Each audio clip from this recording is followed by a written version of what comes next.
Hello friends, welcome to Katiya DK education point. I am Divya और आज हमारी ईवीएस की क्लास है। ये क्लास आपकी सीटेट पेपर 1 के लिए। तो चलिए क्लास को शुरू करते हैं। पहला क्वेश्चन है, कक्षा 3 में हमारा भोजन नामक अध्याय को पढ़ाते समय शिक्षक जोसेफ विद्यार्थियों से आपस में चर्चा करने को कहते हैं कि उन्होंने कल क्या खाया था। इस चर्चा का उद्देश्य क्या होना चाहिए। अब टीचर है जो बच्चों से इस बात पर चर्चा करने को कह रहे हैं कि उन्होंने कल क्या खाया था। तो पहला ऑप्शन क्या है, दोस्तों से साझा करना कि उन्होंने क्या खाया था। क्या इस बात को करने का, चर्चा करने का यही उद्देश्य होगा कि बस इतना ही साझा करें कि उन्होंने क्या खाया था, या फिर भोजन की विविधता के पहलू को साझा करना, संतुलित आहार क्या होता है इसकी चर्चा करना, साझा करना कि क्या खाना सामान्य है। अब बेटा इसमें देखो, जब टीचर ने बच्चों से ये कहा कि वो आपस में चर्चा करे कि उन्होंने कल क्या खाया था, तो इससे क्या होगा, हर बच्चा जो भी जिसने खाया होगा वो बताएगा। तो क्या होगा, भोजन की विविधता के पहलू साझा करना। तो ऑप्शन नंबर 2 क्या होगा, ये भोजन की विविधता के पहलू को साझा करना। आगे बढ़ेंगे हम। कक्षा 4 पांचवा अध्याय अनीता एवं मधुमक्खियों में अनीता खुशवाहा नाम की एक लड़की की सच्ची कहानी है, जिसमें उसका वर्णन एक बालिका सितारा के रूप में उजागर किया गया है। इस प्रकार की पहल का सर्वाधिक उपयुक्त उद्देश्य क्या है। यह दर्शाना कि लड़कियां कैसे खुश होती हैं और उनको प्रोत्साहित करने पर अत्यधिक बल देना। दूसरा ऑप्शन है, यह दर्शाना कि नारी शक्ति बालिका शक्ति किस प्रकार गतिशील है तथा समानता एवं सशक्तिकरण को प्रदर्शित करती है। तीसरा, दर्शाना कि लड़कियां किस प्रकार अनभिज्ञ होती हैं और उन्हें उचित मार्गदर्शन की आवश्यकता होती है। या फिर दर्शाना कि किस प्रकार लड़कियां परिवार एवं समाज पर बोझ होती हैं। तो बताइए, इसमें ये जो कहानी है, तो इसमें इसकी पहल जो है, तो इसका क्या उद्देश्य है ना। तो इसमें क्या दर्शाया गया बेटा, यह दर्शाना कि नारी शक्ति और बालिका शक्ति किस प्रकार गतिशील है ना, समानता और सशक्तिकरण को ये प्रदर्शित करती है। तो ऑप्शन नंबर 2 आपका इसमें करेक्ट हो जाएगा। आगे बढ़ेंगे हम। कक्षा 4 के अध्याय दुनिया मेरे घर में है ना नामक कहानी अक्षय के बारे में है, जो बताता है कि कैसे उसकी दादी उसे अनिल के घर कुछ भी खाने पीने के लिए मना करती हैं। अब बच्चे की दादी हैं, वो क्या कहती हैं कि अनिल के घर कुछ भी नहीं खाना है ना। इस कहानी में बच्चों को कौन सी महत्वपूर्ण शिक्षा मिलती है। हमारे समाज में समानता और सामंजस्य का अस्तित्व, जाति भेदभाव अस्पृश्यता का अस्तित्व, सांप्रदायिकता का अस्तित्व, या फिर धार्मिक भेदभाव का अस्तित्व। तो ये क्या है, जाति भेदभाव अस्पृश्यता का अस्तित्व। तो ऑप्शन नंबर 2 आपका करेक्ट हो जाएगा। आगे बढ़ेंगे हम। निम्नलिखित में से कौन सा कथन ईवीएस में सहपाठी आकलन को परिभाषित करता है। पहला, एक शिक्षा एवं ज्ञानवर्धन पर विद्यार्थी के स्वयं के आकलन पर केंद्रित होता है। यह विद्यार्थी के कार्य करते समय उस पर केंद्रित होता है, विद्यार्थियों पर केंद्रित होता है जब वो दूसरे विद्यार्थियों का आकलन जोड़ों में या समूहों में कर रहे हो, विद्यार्थियों के समूह में शिक्षा एवं प्रगति पर केंद्रित होता है। तो जो सहपाठी आकलन होता है वो क्या होता है, सहपाठी आकलन को परिभाषित करना है इसमें। तो क्या ऑप्शन नंबर 3 आपका करेक्ट हो जाएगा कि विद्यार्थियों पर केंद्रित होता है जब वो दूसरे विद्यार्थियों का आकलन जोड़ों में या समूह में कर रहे हो। आगे बढ़ेंगे हम। कक्षा 3 के अध्याय हम चीजें कैसे बनाते हैं में दीपावली की कहानी जो है वो किस पर केंद्रित है। शारीरिक श्रम की मर्यादा की अवधारणा, समान कार्य करने के लिए पारिश्रमिक वेतन की अवधारणा, घरेलू कामकाज में लिंग संबंधी भेदभाव अवधारणा, व्यवसाय की अवधारणा। तो इसमें बताइए आप कौन सा ऑप्शन करेक्ट होगा। ऑप्शन नंबर 3, घरेलू कामकाज में लिंग संबंधी भेदभाव की, है ना। आगे बढ़ेंगे हम। मौखिक इतिहास समाज के विशिष्ट समूहों के अनुभवों का समन्वय करने का महत्वपूर्ण साधन है। इस संदर्भ में इंगित कीजिए कि कौन सा कथन इसके उपयोग की सबसे अच्छी तरह से दर्शाता है। पहला ऑप्शन क्या है, शिक्षक छात्रों को भारत की स्वतंत्रता से संबंधित ऐतिहासिक तथ्यों को मौखिक रूप से याद करने को कहती है। शिक्षक छात्रों से भारत के इतिहास का मौखिक प्रस्तुतिकरण करने को कहती है। शिक्षक अपने छात्रों से उनके दादा दादी नाना नानी के स्वतंत्रता संग्राम के अनुभवों को एकत्र करने को कहते हैं। या फिर शिक्षक छात्रों से प्रसिद्ध स्वतंत्रता सेनानियों की सूची मौखिक रूप से प्रस्तुत करने को कहते हैं। तो इसमें ऑप्शन नंबर आपका 3 करेक्ट हो जाएगा। शिक्षक अपने छात्रों से उनके दादा दादी नाना नानी से स्वतंत्रता संग्राम के अनुभवों को एकत्र करने को कहते हैं। आगे बढ़ेंगे हम। क्वेश्चन नंबर 7 क्या है? स्थान विशेष को समझने के लिए बच्चों को मानचित्र बनाने की कला का ज्ञान आवश्यक है। प्रस्तुत वाक्यों में से कौन सा मानचित्र के बारे में सही है? पहला, मानचित्र सदैव यह मानकर बनाया जाता है कि व्यक्ति किसी स्थान को जमीन से देख रहा है। क्या ऐसा है? नहीं, ये तो गलत हो गया आपका। वस्तुओं, दीवारों, सड़कों आदि के लिए हम चिन्हों का प्रयोग करते हैं, ये बात तो ठीक है। तीसरा क्या है? हम वास्तविक दूरियां नापकर उन्हीं को दर्शाते हैं। वास्तविक दूरी तो नहीं दर्शाते उसमें, है ना? क्या उसमें जो वास्तविक दूरी होती है उसी को दर्शाया जाता है? हम वास्तविक दूरियां नापकर उन्हीं को दर्शाते हैं, ऐसा नहीं होता, गलत है ये। मानचित्र में उत्तर दिशा जो है वो सदैव ऊपर के हाशिए पर होती है, ये बात बिल्कुल ठीक है। जो आपकी उत्तर दिशा है वो ऊपर के हाशिए पर होती है। तो आपका फिर इसमें बी और डी करेक्ट हो जाता है ना? तो बी, ऑप्शन नंबर 2, बी और डी आपका करेक्ट हो जाएगा। ऑप्शन नंबर 2 आपका करेक्ट हो जाएगा। आगे बढ़ेंगे हम।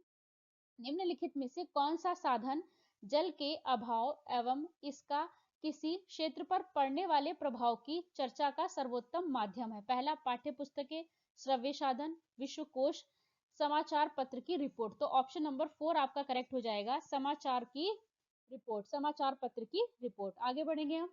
विद्यार्थियों के ईवीएस सीखने के संदर्भ में निम्नलिखित में से कौन सा कथन सही है? अब आपको सही कथन बताना है ना? पहला, विद्यार्थी रिक्त पात्र और कोरे कागज की भांति होते हैं जिनको जानकारी और ज्ञान से भरना होता है, जो एक विद्यालय ही दे सकता है। तो क्या बच्चा रिक्त पात्र या कोरा कागज होता है? नहीं, ये गलत है, ऐसा नहीं बोलेंगे हम। दूसरा, सभी विद्यार्थी एक समान होते हैं तथा सीखते समय उनकी प्रतिक्रिया एक जैसी होती है, ये बात भी गलत है।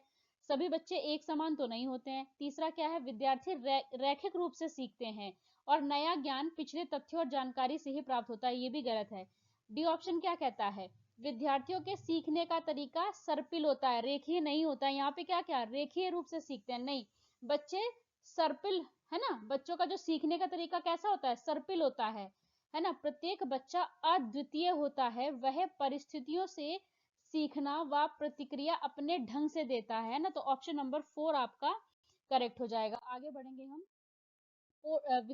विद्यार्थियों के सीखने का मूल्यांकन करने के लिए फाइल या पोर्टफोलियो एक महत्वपूर्ण उपकरण है। निम्नलिखित में से कौन सा वाक्य पोर्टफोलियो को सर्वाधिक उपयुक्त तरीके से परिभाषित करता है? अब आपको ये बताना है कि जो पोर्टफोलियो को, कौन सा वाक्य, जो चारों कथन है इसमें से कौन सा वो कथन है जो पोर्टफोलियो को सही तरीके से परिभाषित करता है? पहला क्या है? विद्यार्थियों के विषय में जानकारी उनके स्वाभाविक परिवेश में एकत्र होती है, इसका आधार पढ़ाने की क्रिया में शिक्षक का अवलोकन हो सकता है। दूसरा, इसमें एक निश्चित समय में एकत्र एवं विश्लेषित किए गए आंकड़े होते हैं, या फिर व्यवस्थित ढंग से विशेष व्यवहार को अंकित करना जिससे विशिष्ट पहलू पर ध्यान केंद्रित हो सके, या फिर एक निश्चित समय में विद्यार्थी के कार्यों को एकत्र करना, अधिकतर दिन प्रतिदिन के कार्य और विद्यार्थी के सर्वोत्तम कार्य को चुन लेना। तो ऑप्शन नंबर 4 आपका करेक्ट होगा बेटा। जो पोर्टफोलियो है उसको लेकर के कौन सा वाक्य सही? ऑप्शन नंबर 4 की एक निश्चित समय में विद्यार्थी के कार्यों को एकत्र करना और अधिकतर दिन प्रतिदिन के कार्य और उसका जो सर्वोत्तम कार्य है उसको चुन लेना, है ना? तो ये क्या है? पोर्टफोलियो के बारे में सही है। आगे बढ़ेंगे हम। कक्षा में विरोध की परिस्थिति अक्सर उजागर होती है। जब कोई छात्र किसी सामाजिक सांस्कृतिक विषय पर चर्चा प्रारंभ करता है, तब एक शिक्षक के रूप में आपकी क्या प्रतिक्रिया होगी? पहला, आप छात्र से कहेंगे कि ध्यान भंग ना करें एवं अध्ययन के विषय पर ध्यान केंद्रित करें, ऐसा तो नहीं बोलेंगे हम बच्चे से। दूसरा, छात्र से कहेंगे कि वह कक्षा के उपरांत आपसे इस विषय पर चर्चा करे, ऐसा भी नहीं करेंगे। तीसरा ऑप्शन क्या है? छात्र से कहेंगे कि वह अपने माता पिता से पूछे और विद्यालय में इस विषय को ना उठाए, ये भी गलत है। ऑप्शन नंबर 4 क्या है? छात्र से कहेंगे कि वह अपने अनुभव साझा करे, ये बिल्कुल करेक्ट है। ऑप्शन नंबर 4 आपका करेक्ट होगा बेटा, कि बच्चों से कहेंगे आप कि वो अपने अनुभव साझा करे और कक्षा में इस विषय पर वो संबोधन करे। तो ऑप्शन नंबर 4 आपका करेक्ट हो जाएगा। आगे बढ़ेंगे हम। एक अध्यापिका की इच्छा है कि उसके छात्रों में वनस्पतियों के बारे में समझ और ज्ञान विकसित हो। इसके लिए उसे निम्नलिखित में से क्या करना चाहिए? अब जो अध्यापिका है वो क्या चाहती है कि बच्चों में वनस्पतियों के बारे में समझ और ज्ञान विकसित हो। तो अब आपको बताना है कि उसे क्या करना चाहिए। पहला, वह छात्रों से पौधों के नाम कंठस्थ करके कक्षा में बताने को कहे। अब आप ये कहेंगे कि जय पौधों के नाम याद करो और कक्षा में बताओ, ऐसा बोलेंगे? नहीं, ये तो गलत हो गया। दूसरा क्या है, छात्रों से कहें कि वह विभिन्न प्रकार के पौधों के बारे में अपने माता पिता से पूछे। नहीं, ऐसा भी नहीं कहेंगे। छात्रों को अपने साथ विद्यालय के बगीचे में चलने को कहें और वहां पर सभी पौधों की पहचान करने को कहें। ये तो ठीक लग रहा है। डी ऑप्शन क्या है, छात्रों की कि वह स्वयं से कहें कि वीडियो देखकर। नहीं, ये वीडियो देखकर पौधे की पहचान नहीं करनी। ऑप्शन नंबर 3 आपका करेक्ट हो जाएगा कि आप बच्चे को विद्यालय के बगीचे में ले जाएंगे और उससे क्या कहेंगे कि वहां पर वो सभी पौधों की जो है वो पहचान करे। तो क्या होगा, ऑप्शन नंबर 3 आपका करेक्ट हो जाएगा। आगे बढ़ेंगे।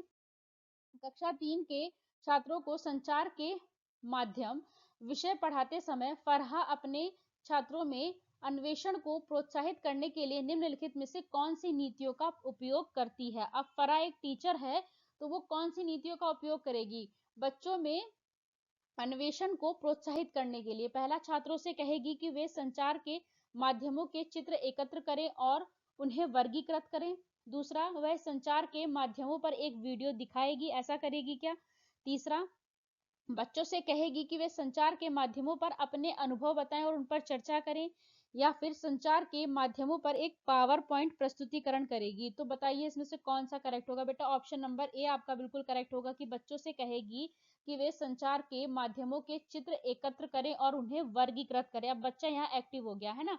वीडियो दिखाना या पीपीटी पर प्रस्तुतिकरण दिखाना ये भी गलत है। सी ऑप्शन आपका करेक्ट होगा कि बच्चों से कहेगी कि वे संचार के माध्यमों पर अपने अनुभव बताए। तो ए और सी आपका करेक्ट हो जाएगा। अब ए सी कहाँ है? Option number 3।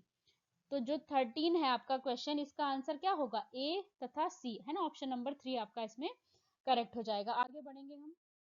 कक्षा 3 के अध्यापक ऊंची उड़ान में पक्षियों के विषय पर चर्चा करते हुए शिक्षक टीना अपने छात्रों से कहती है कि वे अपने आसपास पक्षियों और उनकी विशेषताओं का अवलोकन करें। इस क्रियाकलाप का लक्ष्य है, पहला, छात्रों में पक्षियों से संबंधित जानकारी का आधार विकसित करना। दूसरा, छात्रों में पक्षियों के बारे में ज्ञान का आधार विकसित करना। तीसरा, छात्रों में पक्षियों के प्रति रुचि विकसित करना। ये बिल्कुल ठीक होगा। आप बच्चों में पक्षियों के प्रति क्या रुचि उत्पन्न कर रहे हैं ना, तो ये बिल्कुल करेक्ट होगा।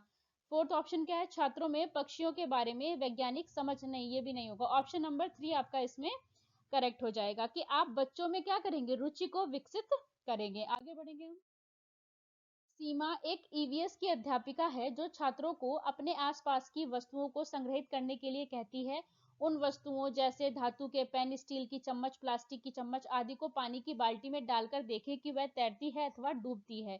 छात्रों ने पूछा कि स्टील की चम्मच क्यों डूबी और प्लास्टिक की चम्मच क्यों तैरती रही। वे छात्रों को घनत्व के बारे में बताना आवश्यक नहीं समझती हैं, क्यों? अब टीचर जो है वो बच्चों को घनत्व के बारे में बताना आवश्यक क्यों नहीं समझ रही है? इसका क्या कारण होगा? पहला, वे घनत्व का प्रत्यय याद नहीं कर पाएंगे क्या, इसलिए? या फिर वे घनत्व की वैकल्पिक अवधारणाएं बना लेंगे, इसलिए? या फिर वे घनत्व जो है उच्च कक्षाओं में पढ़ेंगे?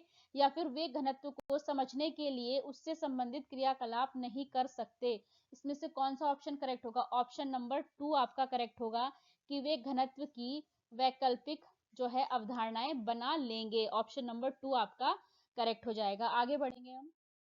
लोकेश भूमि भरण और उसके प्रभाव के विषय पर बात कर रहे थे। उन्होंने छात्रों को समीपवर्ती भूमि भरण क्षेत्र पर जाने के लिए कहा और उसके विवरण के केस स्टडी तैयार करने के लिए कहा। मतलब उसने बच्चों से क्या कहा कि आप भूमि भरण और उसके प्रभाव के विषय में, जो लोकेश हैं, जो टीचर हैं, वो बात कर रहे हैं, तो उन्होंने बच्चों को समीपवर्ती यानी कहीं पास में भूमि भरण के क्षेत्र पर जाने के लिए कहा, फिर उसका केस स्टडी तैयार करने के लिए कहा। तो यह क्रियाकलाप महत्वपूर्ण है क्योंकि यह विद्यार्थियों को कारण प्रभाव संबंध खोजने में सहायक है। दूसरा, यह विद्यार्थियों के एक क्षेत्र के भूभरण क्षेत्र को जानने में सहायक है। तीसरा है, यह छात्रों को कक्षा से बाहर जाने और आनंद लेने में सहायक है। या फिर यह छात्रों को समस्याओं के विश्लेषण और उसके हल के विषय में सोचने में सहायक है। तो बताइए इसमें से कौन सा ऑप्शन आपका करेक्ट होगा बेटा? इसमें ए तो आपका सही नहीं होगा। ये क्या कह रहा है कि यह विद्यार्थियों को कारण प्रभाव संबंध खोजने में सहायक होगा। नहीं, ऐसा नहीं है। बाकी के आपके तीनों ऑप्शन नीचे के करेक्ट है। बी सी डी आपका करेक्ट होगा। तो कहाँ पे? Option number 4, B C D option number 4 में दे रखा है, तो ऑप्शन नंबर 4 आपका करेक्ट हो जाएगा। बी सी और डी, ए आपका इसमें गलत हो जाता है। आगे बढ़ेंगे हम। विद्यार्थियों को पर्यावरण समस्याओं और उनके समाधान संबंधित मॉडल बनाने तथा राष्ट्रीय प्रदर्शनी में भाग लेने के लिए कहा जाता है। यह विद्यार्थियों को संलग्न रखने का अच्छा तरीका है, क्योंकि अब आप बताइए कि ऐसा क्यों है?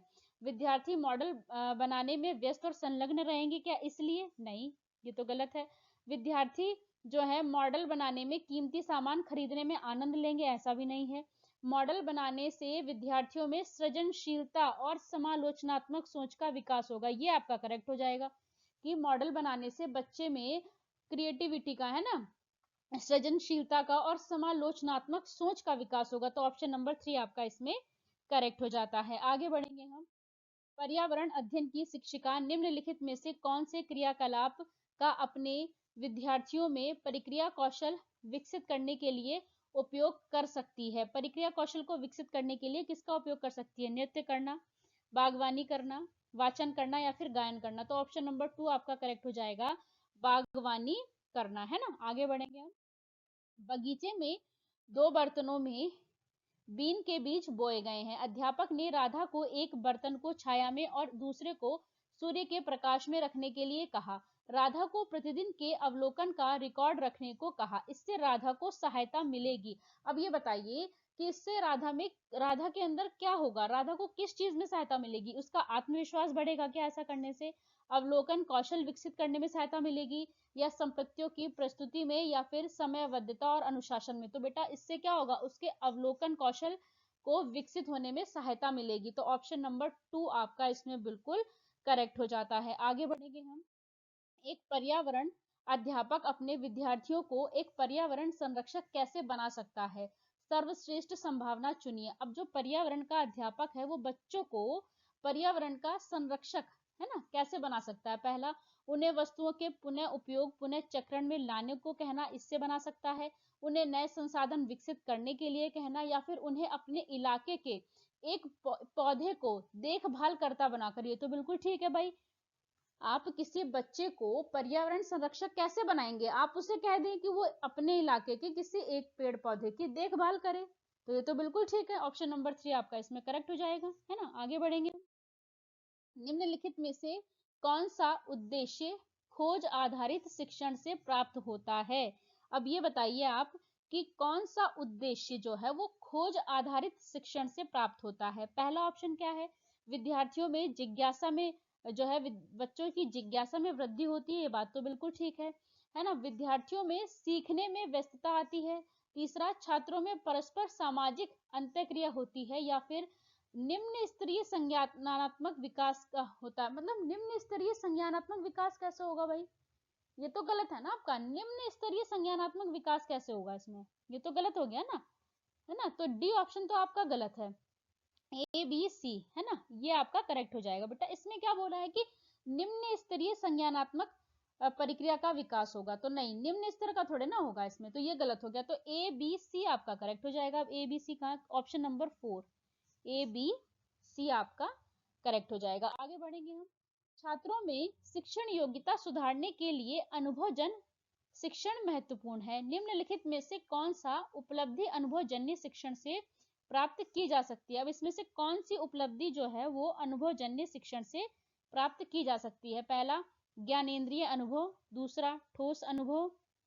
तीसरा, ज्ञान वृद्धि व ग्रेड या अंकों में वृद्धि। देखो अंकों में ये तो गलत हो गया आपका, है ना। कौशल प्रक्रिया में सुधार, है ना। तो ए बी और डी आपका करेक्ट, सी तो गलत है बेटा, है ना। ज्ञान वृद्धि व अंकों में वृद्धि, तो अंकों में वृद्धि की तो बात फिर गलत हो गई ना। तो ए बी डी सही हो जाएगा। Option number 1, A B and D आपका करेक्ट हो जाएगा। आगे बढ़ेंगे हम।